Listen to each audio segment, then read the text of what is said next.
Hey everybody, this deserves a new season almost, and it's about surfing. So that's a new one. It was a new one for me, long time in the making.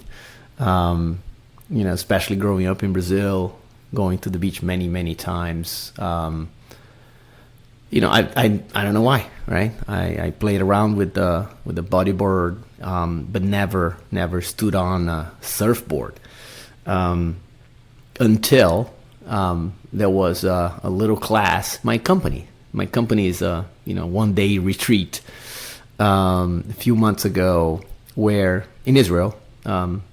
So it was the Mediterranean. It was kind of not. It's not known for its waves, but it did well.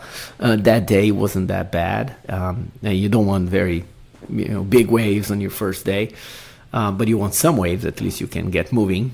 So I get the chance to do some classes with an instructor that was more concerned about about when it was going to be over, to be honest, than actually teaching us much. But he gives me the sort of the basics, and of course after that I got hooked. It's a good feeling once you get on the board, right, and you stand up.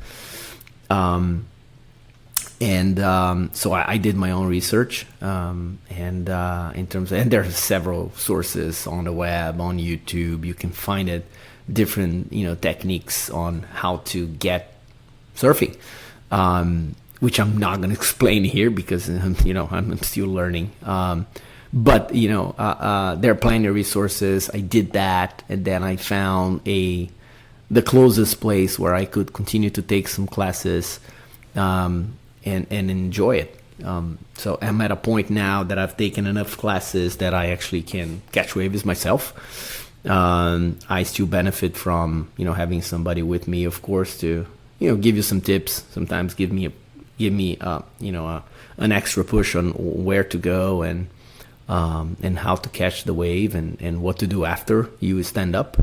So I'm getting there, but it's generally a very cool experience. I actually took so many classes in the U.S. I went to New Jersey.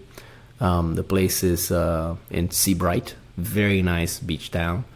It's about an hour and 40 minutes from where I live, so kind of convenient. And I found a nice surf school called Lucky Dog. And again, as I always say, I mention names here, but I'm not paid by anybody. I just mention them when they're good, and I think others should know about it. When they're bad, I try to avoid their names unless they're really bad. But Lucky Dog Surf School, very nice people, good instructors. I took my two kids there about a month ago or so. They had a blast, right? One is 18, the other one is 15. They both, got up, maybe beginner's luck, right? Their very first or second wave, they already stood up on the board. Keep in mind that they're both skiers and snowboarders and skateboarders, so I think that helped with the overall balance.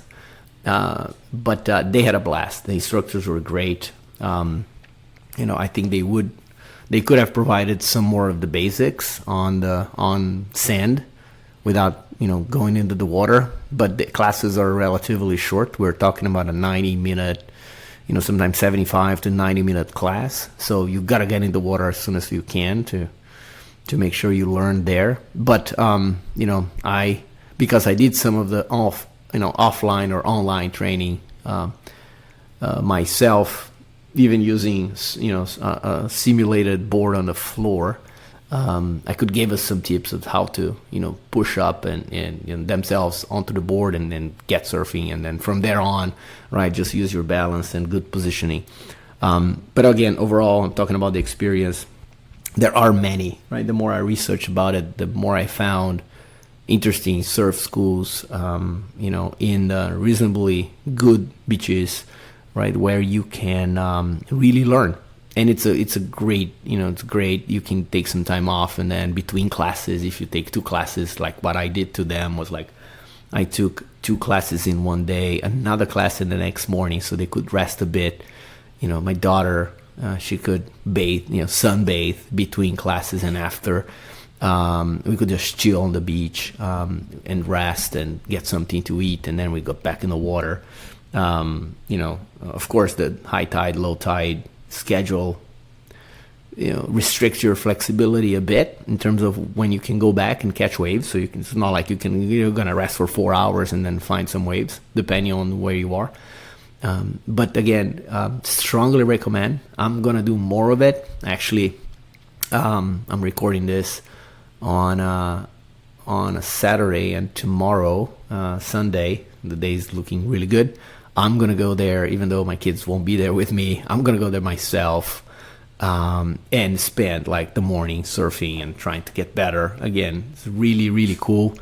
Believe me, and I always heard this, once you get on the board, the sensation of riding a wave is really amazing. It's super cool. So I'm looking forward to doing this more and more, becoming a bit better. And there's a big difference, which is about a month and a half ago, I was skateboarding, and I don't think I recorded an episode on skateboarding. Maybe I didn't. But I've been doing this since I was 10, right? So I'm a reasonably good skateboarder. But I was trying a new move in a bowl in a skate park here in Connecticut, and of course I pushed a little too far beyond my abilities, I guess, and I ended up breaking my nose in sort of 3 places, and that was about a couple months ago, maybe 10 weeks now. So that's the big difference, right? I don't know how many wipeouts I had when I was surfing and learning, and I'm gonna have many tomorrow, I'm pretty sure. Especially the nosedives into the wave, but it's a big difference, right? The worst that can happen is, I can drown. That's the worst that can happen, but it's typically, not that deep, and the waves are not that strong. That just the wipe out. You just swallow some water, or you get some water up your nose, and that's about it. So, and that's the big difference from skateboarding. I'm not worried about breaking my nose, especially because I don't want to break it, 10 weeks after I just broke into 3 pieces. But again, very cool, different from skateboarding, of course. The whole vibe is different. And my sort of last recommendation is find a good school, get going. Even if it's a bit cold, like New Jersey waters are cold, no matter when. We went there in August, and now it's, end of August now, and I'm expecting it to be cold, so I'm going to be wearing a wetsuit, so I'm comfortable. Do that, right? Because after a while, even though there's a lot of activity, getting up on board and and swimming against the waves, etc., you will get cold. The other, I think, benefit that I've noticed is most of these towns where you find the surf schools are also very cool places, right? So very nice, little restaurants. The vibe is always amazing. Very relaxed, I always enjoy that. So it's good for some time off, or just the weekend if you want to spend the weekend. So again, if you guys haven't tried and you've been thinking about it, go for it. Super easy. Different than some of other sports. I think somebody can get on the board very quickly if you have some balance, and then you start enjoying it. Of course, it'll probably take me many more years to get any better at it, but just the enjoyment part comes very quickly, very, very naturally. We talked about skiing, for instance, where it is pretty good, but it takes a while, and and the falls hurt. Just talk about skateboarding, right? The falls will hurt. When you fall in the water, it's almost fun, right? I mean, most of it is fun, unless you swallow a bit of water. But even if you do, right, you get back up, and if it's a nice sunny day, it's even better. So again, strongly recommend. It's something that took me, 50 years to do it. Finally did it, 2 months ago, and I can't stop, finding ways to do it again. So again, another recommendation for you guys and how to do it safely and have fun. Okay, till next one.